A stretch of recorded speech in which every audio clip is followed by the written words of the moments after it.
idea o imagen de Dios puede convertirse fácilmente en sucedáneo de Dios, en un ídolo.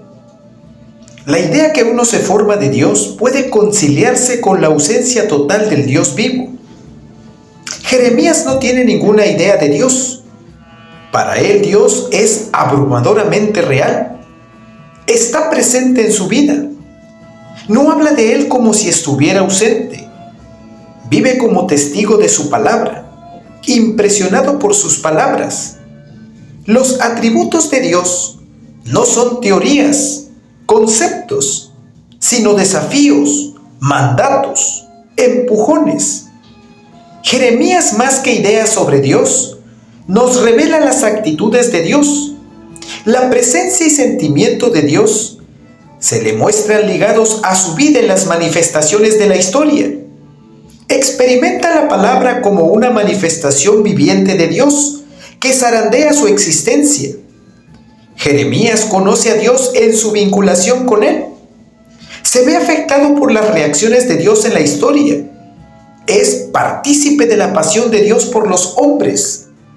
La relación con Dios es íntima y total. Afecta su vida personal y sus relaciones con los demás. Los acontecimientos de la historia y las acciones humanas despiertan en Jeremías alegría o tristeza, gozo o ira, según lo que provoquen en el corazón de Dios. Por ello Jeremías nos presenta a Dios implicado en la historia y vida del mundo. A Dios le conmueven, le afligen, le alegran los hechos que ocurren en la tierra. Dios no está lejano ni es impasible. Nunca es indiferente a la situación del hombre. Dios habla, ama, se irrita y llora por la suerte de su pueblo. Dios no es apático, sino simpático. El pecado, el sufrimiento del hombre le tocan el corazón. El pecado no es solo el fracaso del hombre, sino también la frustración de Dios. El hombre no es solo imagen de Dios, sino también su continua preocupación. La alianza de Dios con su pueblo es una alianza esponsal. El Dios que Jeremías anuncia al pueblo no es el absolutamente otro, sino el Dios cercano, solícito y preocupado por el hombre. Es un Dios de compasión.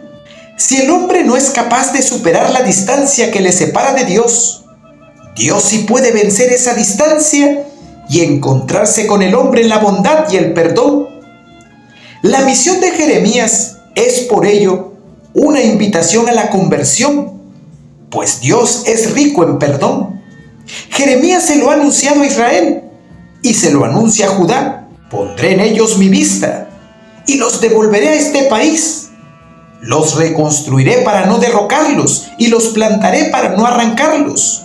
Les daré corazón para conocerme, pues yo soy Yahvé. Ellos serán mi pueblo y yo seré su Dios, pues volverán a mí con todo su corazón. Dios tiene corazón y busca el corazón del hombre. Le produce náusea la tibieza. Con la fantasía de su profeta, quiere suscitar la maravilla y el asombro. La sorpresa de sus intervenciones desean ser sorpresa para el hombre, adormecido por la rutina. Dios está siempre en Pascua, nunca inmóvil, y llama al hombre a salir de sí mismo, de sus instalaciones, para ponerse en camino tras él. Con este lenguaje, Jeremías no transfiere a Dios características humanas.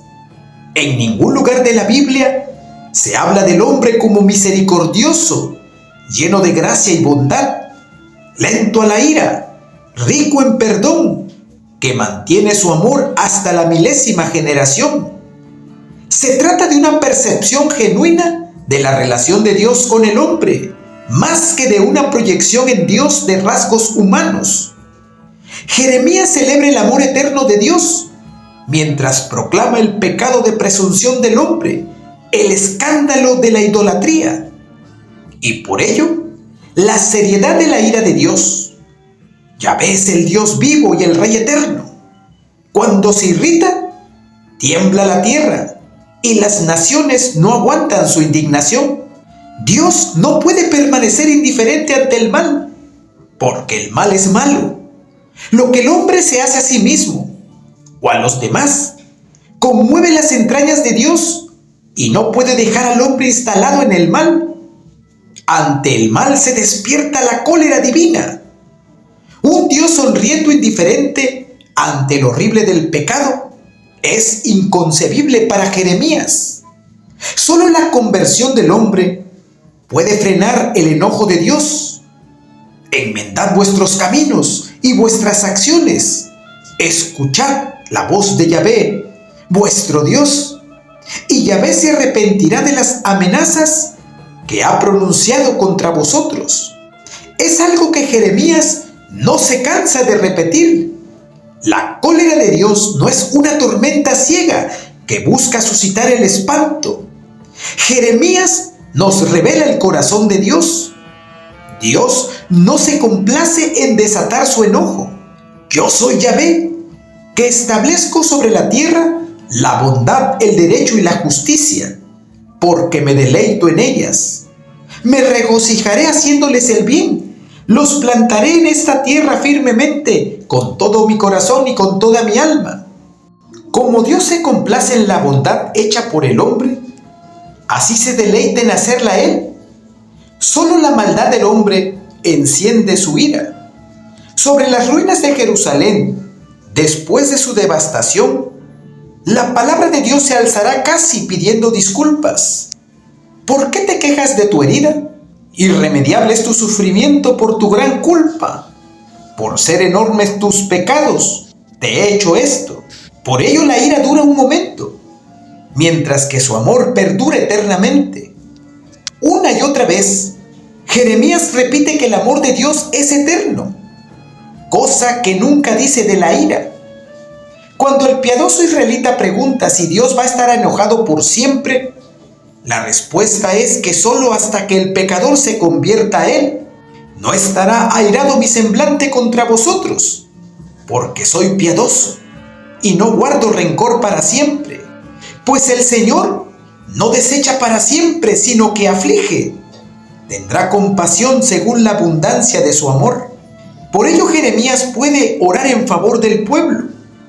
Aunque nuestras iniquidades testifiquen contra nosotros, actúa, Señor, por amor de tu nombre. Jeremías no es el frío transmisor de la palabra oída. La palabra al recibirla le convulsiona, le seduce, le vence, le alegra, le colma de ira. No sirve a la palabra de Dios mediante una apropiación mental, sino por medio de la armonía de su ser con la voluntad de Dios. La comunicación de Dios suscita en él la simpatía con Dios. Siente lo que Dios siente.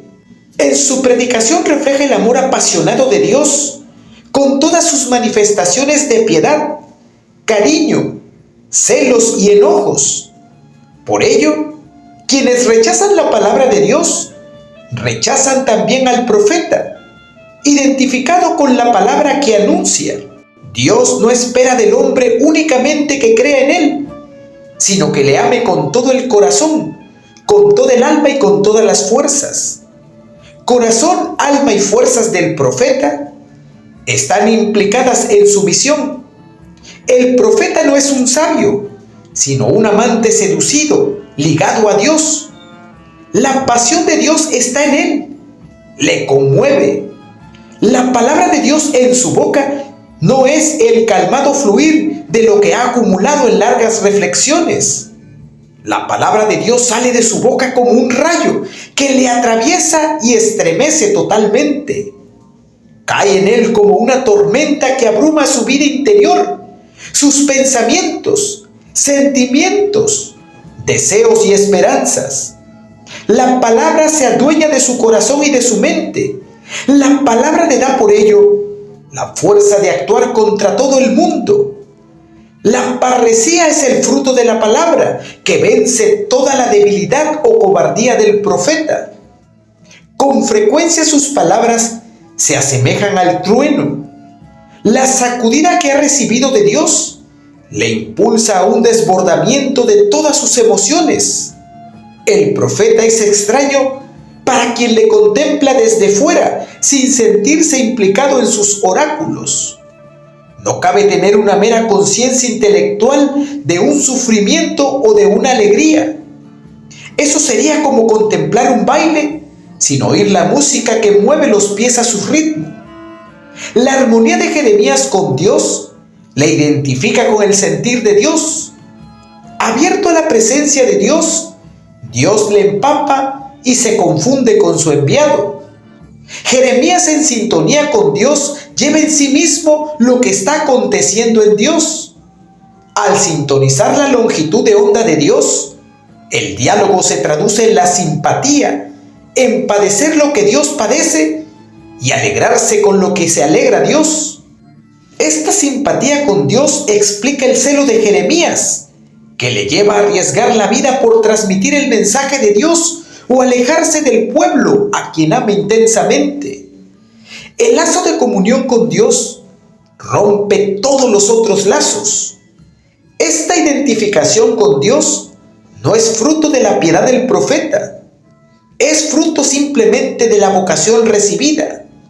Es la llamada de Dios la que le arranca de su ambiente y le coloca en la órbita de Dios. Y no es que el profeta deje de ser el mismo con sus manías y debilidades. No dispone de la profecía a su antojo.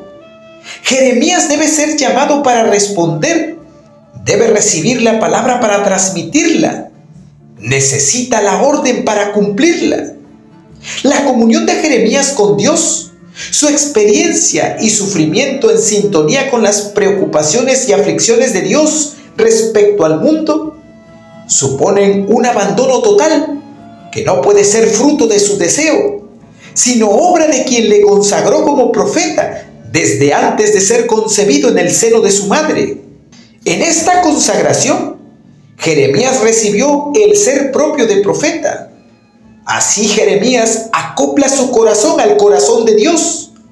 Las amargas palabras que proclama buscan conmover al pueblo para que se arrepienta. Solo desea llevarlos a la conversión, reavivar el amor. En el alma de Jeremías se entrechocan el amor y la ira de Dios. El dolor de su alma surge al darse cuenta de los efectos de la ira en el pueblo y en Dios. Le sacude el alma ver el desastre que la ira puede causar en el pueblo, pero le sacude, y más, el dolor que la ira causa en el corazón de Dios. La ira en Dios es dolor, desilusión ante la infidelidad del pueblo. Jeremías, cogido por el doble amor al pueblo y a Dios, quiere evitar la ruina del pueblo y la perturbación de Dios. Solo la contrición puede evitarlo. Jeremías está tránsito por lo que Dios siente y por lo que el pueblo provoca en el corazón de Dios.